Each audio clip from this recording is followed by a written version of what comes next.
শ্রদ্ধা কৃতজ্ঞতা প্রণাম জানাই আজকের সবার সভাপতি বৈশানহর চ্যাটার্জি থেকে শুরু করে তৃণমূল ছাত্র পরিষদের রাজ্যের সভাপতি ভাতৃপ্রতিম তৃণাঙ্কুর সহ ছাত্র পরিষদের ফুল টিমকে যারা আজকের এই কর্মনাশা ধর্মনাশা সর্বনাশা বন্ধকে উপেক্ষা করে যতদূর চোখ যাচ্ছে শিক্ষার প্রগতি সংঘবদ্ধ জীবন এবং দেশপ্রেম কার্যত জনসমুদ্রে পরিণত করেছে আমি তাদের সকলকে ধন্যবাদ জানাচ্ছি।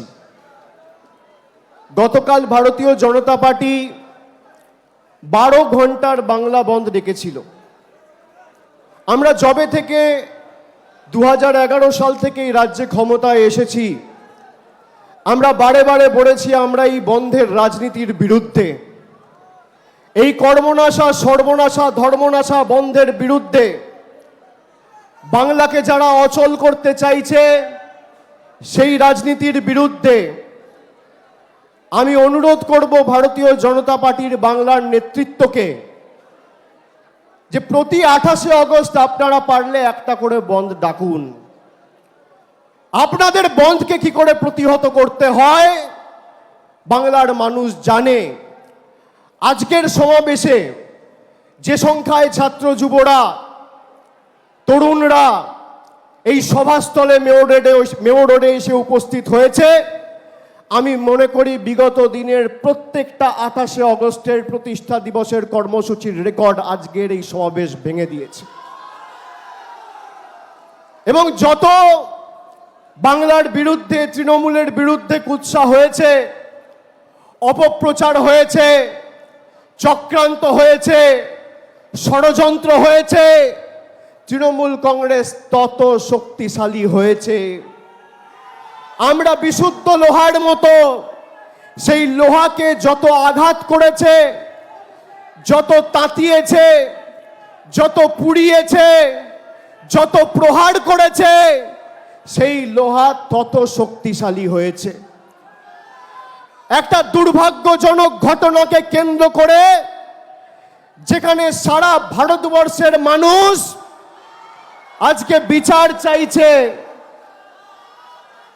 সেই ঘটনাকে কেন্দ্র করে আজকে যারা রাজনীতি করছে যারা লাশের নোংরা রাজনীতিতে নিজেদের লিপ্ত করেছে বাংলার মানুষের কাছে তাদের মুখোশ খুলে প্রকৃত চেহারাটা উন্মোচিত হয়েছে। যারা সন্দেশখালি করে মহিলাদের মান সম্মান সম্ভ্রম 2000 টাকার বিনিময়ে নিজেদের স্বার্থ চরিতার্থ করতে দিল্লির বুকে বিক্রি করেছে তাদের নারী সুরক্ষা নিয়ে কথা বলার অধিকার নেই। যাদের আমলে উন্নাও হয়েছে কাঠুয়া হয়েছে হাতরাস হয়েছে বদলপুর হয়েছে সেই নারী বিরোধী নারী বিদ্বেষী ভারতীয় জনতা পার্টির কাছে বাংলার মানুষকে রাজনীতি করা শিখতে হবে না। যারা মুখ্যমন্ত্রী মমতা বন্দ্যোপাধ্যায়ের পদত্যাগ দাবি করছে আমি আপনাদের বলছি গত 10 বছরে একটা তথ্য আপনাদের দিই। গত 10 বছরে সবথেকে বেশি মহিলাদের বিরুদ্ধে ক্রাইম অর্থাৎ মহিলাদের বিরুদ্ধে অত্যাচার অন্যায়ের ঘটনা সবথেকে বেশি কোনো রাজ্যে যদি ঘটে থাকে এনসিআরবির তথ্য অনুযায়ী সে রাজ্যের নাম হচ্ছে উত্তরপ্রদেশ। 2 নম্বর জায়গায় মধ্যপ্রদেশ, 3 নম্বর জায়গায় রাজস্থান, 4 নম্বর জায়গায় মহারাষ্ট্র। মহিলাদের বিরুদ্ধে শ্লীলতাহানি ধর্ষণ অন্যায় অত্যাচারে উত্তরপ্রদেশে গত 10 বছরে 41,733টা ঘটনা ঘটেছে। মধ্যপ্রদেশে 36,144টা ঘটনা ঘটেছে। রাজস্থানে প্রায় 28,000 ঘটনা ঘটেছে, মহারাষ্ট্রে 25,000 ঘটনা ঘটেছে। উত্তরপ্রদেশের মুখ্যমন্ত্রীর নাম কি? যোগী আদিত্যনাথ, ডবল ইঞ্জিন সরকার। মধ্যপ্রদেশের মুখ্যমন্ত্রীর নাম কি? মোহনলাল যাদব, ডবল ইঞ্জিন সরকার। রাজস্থানের মুখ্যমন্ত্রীর নাম কি? ভজনলাল শর্মা, ডবল ইঞ্জিন সরকার। আর মহারাষ্ট্রের মুখ্যমন্ত্রীর নাম কি? একনাথ শিন্দে, ডবল ইঞ্জিন সরকার। ক্যামেরার সামনে অন রেকর্ড বলে যাচ্ছি, পারলে এই 4 জন মুখ্যমন্ত্রীর পদত্যাগ দাবি করবেন, তারপর মমতা বন্দ্যোপাধ্যায়ের দিকে আঙ্গুল তুলবেন। ক্ষমতা আছে, ক্ষমতা আছে। এখানে যারা বোনেরা বসে আছে, আমি তোমাদের জিজ্ঞেস করতে চাই, বলো ভারতবর্ষে ধর্ষণ বিরোধী কঠোর আইন আসা উচিত কি উচিত না? হাত তুলে বলো, উচিত কি উচিত না? ভারতবর্ষে টাইম বাউন্ড, অর্থাৎ 1 থেকে 2 মাসের মধ্যে ট্রায়াল এবং কনভিকশন শেষ করে দোষী সাব্যস্ত করার মতো কঠোর আইন ভারতবর্ষের সংসদে আসা উচিত, হ্যাঁ কি না? হাত তুলে বলুন, জোর গলায় বলুন। বিজেপির নেতাদের বলবো, যারা নবান্ন অভিযান করে মুখ্যমন্ত্রীর পদত্যাগ দাবি করছেন, সাংসদ অভিযান করে ভারতবর্ষে ধর্ষণ বিরোধী আইন আনার জন্য নরেন্দ্র মোদীর কাছে দাবি জানান। ক্ষমতা থাকলে স্বরাষ্ট্রমন্ত্রী অমিত শাহর কাছে দাবি জানান। বিজেপির সভাপতি, যে বিজেপি দেশ শাসন করছে, জেপি নাড্ডার কাছে দাবি জানান। দেখি কত ধানে কত চাল। আমি আপনাদের বলছি, এদের ক্ষমতা নেই ধর্ষণ বিরোধী আইন ভারতবর্ষে আনবে। তার কারণ, যদি ভারতবর্ষে এই কঠোর ধর্ষণ বিরোধী আইন আসে, তাহলে সব থেকে আগে জেলে যারা যাবে তারা হচ্ছে বিজেপির লোকজনেরা। সব চোর, ছেচোর, চিটিংবাজ, মাতাল, পাতাখোর, খুনি, ধর্ষক সব বিজেপিতে। কালকে যারা রাস্তায় নেমেছিল, কোনো ভদ্রলোককে আপনি দেখবেন না। এমন এমন ছাত্র কালকে রাস্তায় নেমেছে, আমরা দেখেছি। কেউ বলছে আমি বিএসসিতে সায়েন্স নিয়ে কমার্স পড়ছি, কেউ বলছে আমার 23 বছর বয়স, আমি 11-এ পড়ি। স্কুলের নাম জিজ্ঞেস করছে, বলছে ভুলে গেছি, জানি না। এই হচ্ছে বিজেপির প্রকৃত চেহারা।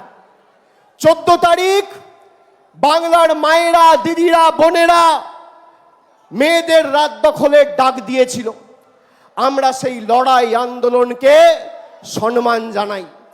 যারা রাস্তায় নেমেছিল বা যারা বাড়িতে বসে প্রতিবাদ করেছিল, তাদের একটাই দাবি ছিল, 1, ধর্ষণ মুক্ত আগামী দিনের ভবিষ্যতের সমাজ গড়ে তোলা, এবং 2, যারা দোষী তাদের কঠোর ব্যবস্থা নিয়ে বিচার ব্যবস্থা যাতে দ্রুত বিচার সম্পূর্ণ করে প্রকৃত দোষীদের শাস্তি দেওয়ার ব্যবস্থা করে। 4 দিন কলকাতা পুলিশের হাতে কেস ছিল, 10, 11, 12, 13। 14 তারিখ মহামান্য কলকাতা হাইকোর্ট সিবিআই এর কাছে কেস ট্রান্সফার করে। আজকে নেই নেই করে 14 দিন অতিক্রান্ত।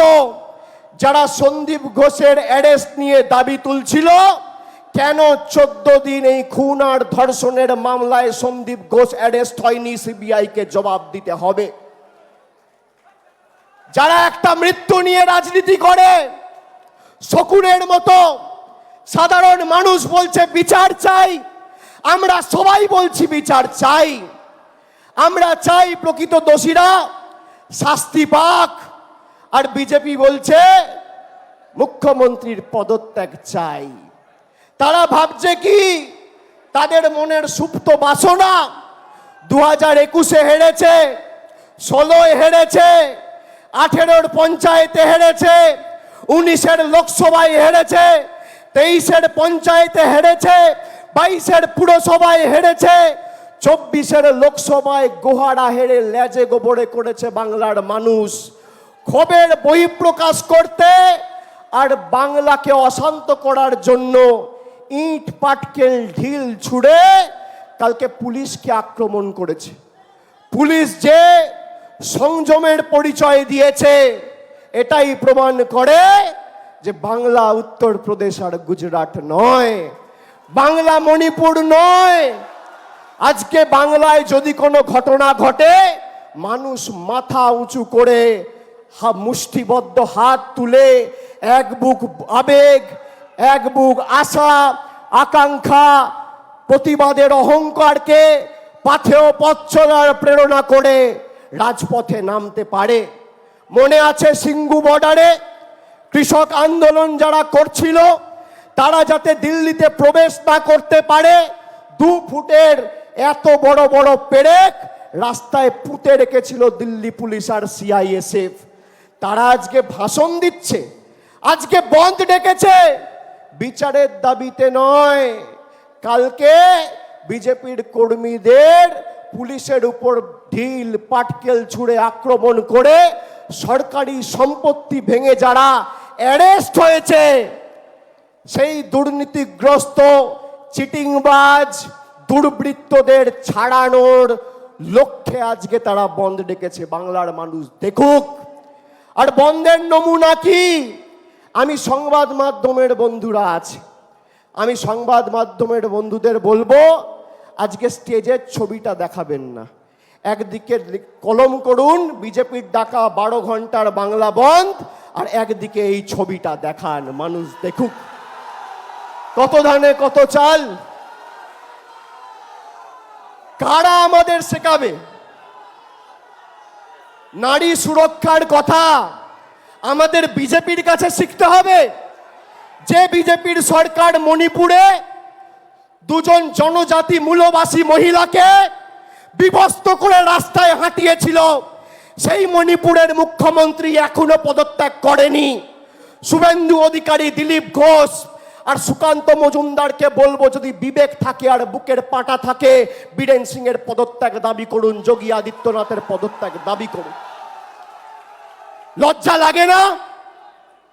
যাদের আমলে হাতরাস হয়েছে, যাদের আমলে উন্নাও হয়েছে, যাদের আমলে কাটুয়া হয়েছে, বদলপুর হয়েছে, আমি আপনাদের একটা কথা দিয়ে যাচ্ছি, আজকে এই আন্দোলন আমরা দিল্লি অবধি নিয়ে যাব। আমি কথা দিয়ে কথা রাখার ছেলে।